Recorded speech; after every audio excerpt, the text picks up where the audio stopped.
जय शिवराय मित्रांनो. प्रत्येकाला कर्ज घेऊन काहीतरी व्यवसाय करायचा असतो. कोणत्या ना कोणत्या माध्यमातून हे कर्ज मिळवायचं असतं.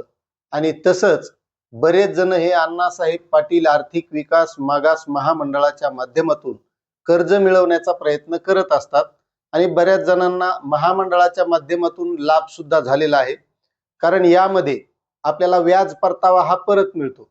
आणि याचं 15 लाख रुपयापर्यंत जे कर्ज घेतलं जातं हे आपल्याला मुद्दलमध्ये पडतं. आता सगळ्याच जणाला काय 15 लाखापर्यंत मिळत नाही. ती समोरची बँक देईल त्या पद्धतीने हे कर्ज मिळत असतं. आता या व्यतिरिक्तही बऱ्याच साऱ्या योजना आहेत आणि या योजनाच्या माध्यमातून सुद्धा आपल्याला कर्ज मिळवता येतं. आणि आजच्या व्हिडिओच्या माध्यमातून आपण कोणकोणत्या योजना आहेत आणि यासाठी कर्ज कसं मिळवायचं, मग त्यामध्ये अण्णासाहेब पाटील असो काही इतर दुसऱ्या योजना असो, अशा बऱ्याच योजना आहेत. आणि ही सगळी ऑनलाईन प्रक्रिया आहे. यासाठी आपल्याला कुठंही जाण्याची गरज नाही. मग आता काही योजना असतात जिल्हा उद्योग केंद्राच्या माध्यमातून, तर त्या व्यवसायाच्या असतात. पण कर्जासाठी आपल्याला कुठेही जाण्याची गरज नाही. ऑनलाईन पद्धतीने अर्ज करून आपल्याला त्याबद्दलची संमती सुद्धा ऑनलाईन पद्धतीने मिळते. आणि मग त्यानंतर आपल्याला त्या कर्जासाठी कागदपत्र कोणती लागणार, काय लागणार, यासाठी आपल्याला मग त्या बँकेकडे जावं लागतं. मात्र त्यासाठी अगोदर आपल्याला ऑनलाईन पद्धतीने अर्ज करावा लागतो. मग या सगळ्या कोणकोणत्या योजना आहेत तर त्याबद्दलची आपल्याला माहिती सुद्धा असणं गरजेचं आहे. आता अण्णासाहेब पाटील महामंडळाविषयी आपण हमेशाच बघतो, पण या व्यतिरिक्तही बऱ्याच दुसऱ्या योजना आहेत. समजा अण्णासाहेब पाटील महामंडळाकडून आपल्याला काही अडचणी आल्या, कर्ज नाही मिळालं, मग आपण व्यवसाय करायचं सोडणार आहेत का? नाही, आपल्याला तर काही ना काहीतरी करावं लागणार आहे. मग कोणत्या ना कोणत्या माध्यमातून दुसरीकडून आपल्याला हे कर्ज मिळतं का हे सुद्धा बघावं लागणार आहे. आणि कारण आपल्याला रोजगार करायचा आहे, व्यवसाय करायचा आहे, स्वतःच्या पायावर उभा व्हायचंय. आणि आजकाल तुम्ही पाहत असता जो कामधंदा करतो, ज्याचा व्यवसाय आहे, त्यालाच आज मार्केटमध्ये किंमत आहे, पाहुण्या राहण्यात किंमत आहे. आणि बऱ्याच तरुण पोरायचे फक्त काही कामधंदा करत नाही म्हणून लग्न सुद्धा होईन, ते तुम्ही पाहत असता. खेड्यापाड्याने तर सर्रास विषय नाही. कोणत्याही गावात जा, मुंजेची संख्या जर मोजली ना, म्हणजे लक्षात येते ना, तर त्यांची संख्या जर मोजली तर कोण्या गावात 50 आहे, 100 आहे, मोठं गाव असेल तर 200-300 लोक आहे. अशी प्रत्येक गावची गोष्ट आहे. आणि त्यामुळे आपल्याला जर व्यवसाय करायचा, जर कर्ज अण्णासाहेब पाटील महामंडळाच्या माध्यमातून जर मिळत नसेल तर दुसरे पर्याय आहेत. तर तेच सगळे पर्याय आपल्याला या व्हिडिओच्या माध्यमातून बघायचे. आता तुम्ही जर या चॅनलवर नवीन असाल तर चॅनलला सबस्क्राईब करा, व्हिडिओला लाईक करा, कारण अशी माहिती आपण हमखास या चॅनलच्या माध्यमातून देत असतो. तर मित्रांनो, पहिलं आहे अण्णासाहेब पाटील आर्थिक विकास मागास महामंडळ मर्यादित. आणि या महामंडळाअंतर्गत सुद्धा आपल्याला कर्ज मिळवता येतं. आता यामध्ये योजनेची माहिती, कागदपत्रे, कार्यपद्धती जी काय असेल तर ती आपण बऱ्याच वेळा या चॅनलच्या माध्यमातून पाहिलेली आहे. आणि या अगोदर जर तुम्ही बघितलेली नसेल तर या चॅनलवर बरेच सारे त्याबाबतचे व्हिडिओ आहेत, ते तुम्ही बघू शकता. अर्ज करण्यापासून ते कागदपत्र, व्याज परतावा कसा मिळवायचा, अशी सविस्तर सगळी माहिती आपण दिलेली आहे. आता महत्त्वाचं आहे की या व्यतिरिक्त जर पुन्हा दुसरे कोणते कर्ज मिळवायचे असतील तर त्यासाठी कोणतं पोर्टल आहे, त्यावर कसं अर्ज करायचा, हे आपल्याला महत्त्वाचं बघायचं आहे. तर मित्रांनो, दुसरं आहे केंद्र सरकारनं विकसित केलेलं जनसमर्थ पोर्टल. या पोर्टलच्या माध्यमातून सुद्धा आपल्याला वेगवेगळ्या प्रकारचे कर्ज घर बसल्या मिळवता येतात. तर यामध्ये ज्या काही योजना आहेत तर यामध्ये गृहकर्ज आहे. त्यामध्ये लाभार्थी कुटुंबात अर्जदार पती, पत्नी आणि कमावत्या मुलांचा समावेश असेल. लाभार्थी कुटुंबाचे उत्पन्न 9 लाख रुपयापेक्षा जास्त नसावे. म्हणजे त्यानंतर क्रेडिट गॅरंटी कव्हर फक्त पहिल्या घराच्या खरेदी बांधकामासाठी उपलब्ध असेल आणि दुसऱ्या शहरातील घरासाठी किंवा त्यानंतरच्या घरासाठी किंवा विद्यमान घराच्या सुधारणासाठी उपलब्ध नसेल. आणि कर्जाची कमाल मुदत 25 वर्ष, म्हणजे ज्यावर अनुदान मोजले जाईल, अशी ही एक योजना. आता ही दुसरी एक कृषी कर्ज किसान क्रेडिट कार्ड, म्हणजे ही शेतकऱ्यासाठी असते.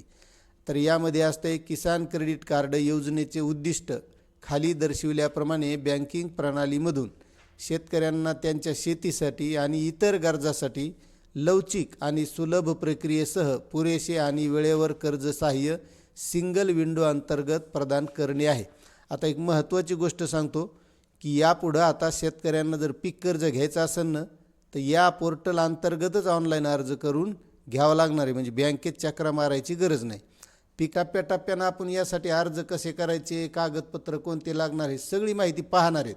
आता तुम्हाला फक्त आज माहिती बघून घ्यायची कोणकोणते कर्ज आहेत, आणि यामधील जर तुम्हाला एखादी कर्ज योजना घ्यायची असेल तर त्याबद्दलची माहिती पाहिजे असेल सविस्तरपणे तर तसं कमेंटसुद्धा करा, म्हणजे त्याबद्दलचा आपण व्हिडिओ लवकर करू. आता दुसरं आहे कृषी दवाखान्याने कृषी व्यवसाय केंद्र योजना. आता या माध्यमातून कृषी आधारित जो काही व्यवसाय आहे ते व्यवसाय आपल्याला या माध्यमातून करता येतात. तर यासाठी पात्र लाभार्थी कृषी किंवा संबंधित विषयातील डिप्लोमा, पदवी, पदव्युत्तर, पदवीधर असावेत. नोडल प्रशिक्षण संस्थाद्वारे प्रशिक्षण यशस्वीरित्या पूर्ण केल्यानंतर योजनेअंतर्गत सहाय्य उपलब्ध होईल. आता यामध्ये बरेचसे काही कृषीचे प्रशिक्षण असतात, ते प्रशिक्षण जर घेतले तर ते सुद्धा आपल्याला या माध्यमातून करता येतात. मग आता काही जण शेळी पालन करतात, कोंबडी पालन, म्हैस पालन, दुग्ध व्यवसाय याचे काही प्रशिक्षण जर घेतलेले असले तर या माध्यमातून मिळवता येतं. प्रकल्प खर्च 20 लाख वैयक्तिक प्रकल्पासाठी आणि 1 कोटीपर्यंत समूह प्रकल्पासाठी. आता वैयक्तिक म्हणजे कोण? वैयक्तिक जो व्यावसायिक आहे तो, त्याला 20 लाखापर्यंत, आणि 1 कोटीपर्यंत कोणला? जे शेतकऱ्यांचे समूह गट असतात, आत्माचे गट आहेत, शेतकरी उत्पादक कंपनी आहेत, त्याच्यासाठी 1 कोटीपर्यंत हे कर्ज मिळत असतं. आता नाबार्डच्या सुद्धा बऱ्याच योजना असतात. योजना इतक्या आहेत की सांगाव किती, फक्त करणारा लागतो. कृषी पायाभूत सुविधा निधी AIF, आता या अंतर्गत हमीसुद्धा ते सरकार घेत असते. असे कर्ज या माध्यमातून मिळतात. त्यासंबंधीचा एक व्हिडिओ आपण या अगोदर टाकलेला आहे. तर आता व्यवसाय कामासाठीचे कर्ज म्हणजे एखाद्याला व्यवसाय करायचा त्याच्यासाठी. आता PMEGP, आता बऱ्याच जणाला काय वाटतं, ह्या अशी योजना ऐकली मग हे भेटत नाही, हे मनात बसलेले काहून, तर कोणीतरी सांगितलं आहे आपल्याला हे भेटत नाही आणि याचं काही खरं नाही. पण एक लक्षात घ्या, ज्यावेळेस आपण करायला सुरुवात करू का त्यावेळेस आपल्याला हे कळतं हे भेटतं का नाही, आणि बऱ्याच जणांनी अशा माध्यमातून घेतलेले आहेत. तर यासाठी आता नवीन स्वयंरोजगार उपक्रम, प्रकल्प, सूक्ष्म उद्योग उभारून देशाच्या ग्रामीण तसेच शहरी भागात रोजगाराच्या संधी निर्माण करणे असा या योजनेचा उद्देश आहे. नंतर आहे विणकर मुद्रा योजना, या योजनेच्या माध्यमातून मिळतं. त्यानंतर प्रधानमंत्री मुद्रा योजना. आता बऱ्याच जणांना वाटतं मुद्रा लोन पण ते भेटत नाही असं म्हणतात. पण आपण कधी जाऊन सविस्तरपणे आपल्याला जो व्यवसाय करायचा आहे त्याची जर मॅनेजरला माहिती दिली बँकेच्या, तर त्याबद्दल आपल्याला नक्कीच माहिती देऊन तो कर्ज देतो. त्यानंतर PM Svanidhi, PM street vendor, म्हणजे हे छोटे छोटे विक्रेते असतात का, जे भाजीपाला विक्रेते असतील किंवा छोट्या छोट्या गोष्टी असे गाड्यावर याच्यावर फिरते विक्रेते त्यांच्यासाठी. त्यानंतर मॅन्युअल सफाई कामगारांना पुनर्वसनासाठी स्वयंरोजगार योजना. अशा बऱ्याच योजना आहेत या. आता हे छोटे छोटे लहान कर्ज असतात, ज्यांना चांगला मोठा व्यवसाय करायचा आहे त्यांच्यासाठी ह्या वरच्या योजना आहेत. पंतप्रधान PMEGP, त्यानंतर CMEGP सुद्धा एक. ही PMEGP पंतप्रधानांच्या नावानं चालते आणि CMEGP ही मुख्यमंत्र्याच्या नावानं चालते. या योजनेच्या माध्यमातून मिळतं. त्यानंतर हे उपजीविकेचे कर्ज, दीनदयाल अंत्योदय योजना आहे, राष्ट्रीय ग्रामीण आजीविका मिशन या अंतर्गत DIY NRLM हा गरिबांच्या विशेषतः महिलांच्या मजबूत संस्था निर्माण करून आणि संस्थांना अनेक प्रकारच्या आर्थिक सेवा आणि उपजीविका उपलब्ध करून देण्यासाठी, गरिबी करण्यासाठी प्रोत्साहन देण्यासाठी भारत सरकारचा प्रमुख कार्यक्रम आहे. आता ही एक आहे. आता त्यानंतर जर शेतकरी असतील तर त्यांच्यासाठी एक स्मार्टची, म्हणजे सांगाव किती इतक्या योजना आहेत, फक्त करणारा पाहिजे, एवढं लक्षात घ्या. तर मित्रांनो, अशा या योजना आहेत आणि या योजनाच्या माध्यमातून आपल्याला घर बसल्या ऑनलाईन पद्धतीने अर्ज करता येतो. आता महत्त्वाचा मुद्दा आहे की हे कर्ज मिळवायचंय कसं. तर एक लक्षात घ्या, कोणतंही कर्ज मिळवायचं असेल तर आपला सिबिल स्कोअर चांगला असला पाहिजे, आपला व्यवहार चांगला असला पाहिजे.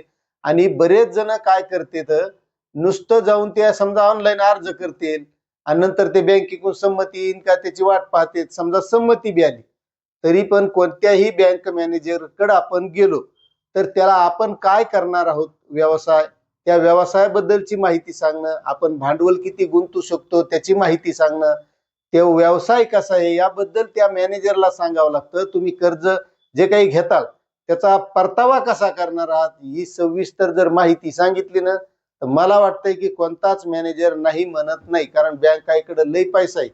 फक्त ज्याला लागतोय त्यालाच त्या देतात. उगाच कोणीतरी गेला म्हणून त्याला हे कर्ज मिळत नाही. आपल्याला ही सगळी सविस्तर माहिती सांगावी लागते आणि त्यानंतर हे कर्ज मिळत असतं. नाही तर उगाच गेले, आपलं मॅनेजरच्या पुढे बसले, साहेब मला कर्ज पाहिजे, ते म्हणतो किती पाहिजे, काय करायचं, आपण नुसतं व्यवसायाचं नाव सांगतो आणि इतक्या लाख पाहिजे, ते म्हणते सध्या नाही, नंतर बघू. त्यामुळं सविस्तर बसून ही माहिती सांगायची. अशा पद्धतीने बऱ्याच जणांनी अशा योजनांचा लाभ घेतलेला आहे आणि आपले व्यवसाय सुद्धा चालू केलेले आहेत. आणि यापुढे आपण असे कर्ज मिळून घेतलेले जे व्यावसायिक आहेत का, त्याचे तुम्हाला डायरेक्ट व्हिडिओ दाखवणार आहोत की कोणत्या पद्धतीने कर्ज घेतलं, कसं घेतलं आणि परतफेड कशी करत आहे आणि त्याला पुन्हा कर्ज भेटले, असेही बरेच लोक आहेत. त्यामुळे तुम्ही ह्या चॅनलवर नवीन असाल तर चॅनलला सबस्क्राईब करा, व्हिडिओला लाईक करा आणि जास्तीत जास्त बांधवांना शेअर करा. धन्यवाद.